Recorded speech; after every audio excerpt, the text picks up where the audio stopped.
В апреле состоялся 5-й форум «Медиастарт». Тема мероприятия стала «Благосфера». В главном здании Университета технологий и дизайна участники и гости форума обсудили онлайн-журналистику. Только в первый день мероприятия выступили более 20 специалистов. Блогеры, журналисты и фотографы поделились секретами своего успеха.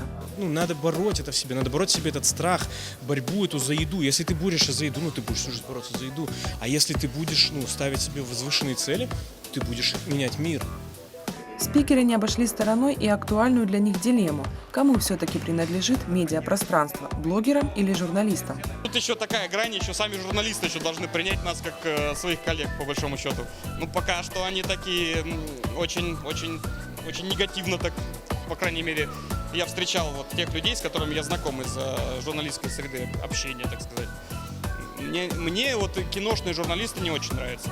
Гости мероприятия не упускали возможности поделиться впечатлениями с друзьями в сети. Не отлипая от своих телефонов, они постили записи о полученных советах.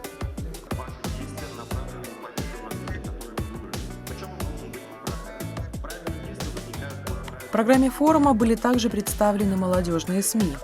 Наша редакция – это и технари, и экономисты, и архитекторы, в общем, все, кроме журналистов. И мы делаем то, что мы любим, что мы хотим делать, и донести это до таких же обычных студентов, как и мы, что это интересно, здорово, и стоит этим заниматься.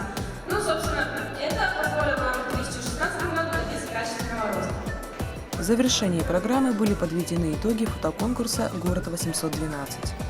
Приняли участники уже более из 12 городов России. И здесь представлены лучшие работы по итогам этого конкурса. У нас очень строгое жюри, которое долго смотрело, голосовало, были очень неоднозначные мнения. Поэтому мы дали гораздо больше призовых мест, чем изначально планировали.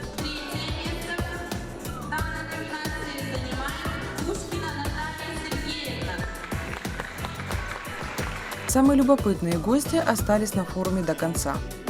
На серо-зеленом мероприятии побывали Анастасия Леник, Слада Воскресенская и Мария Юничева.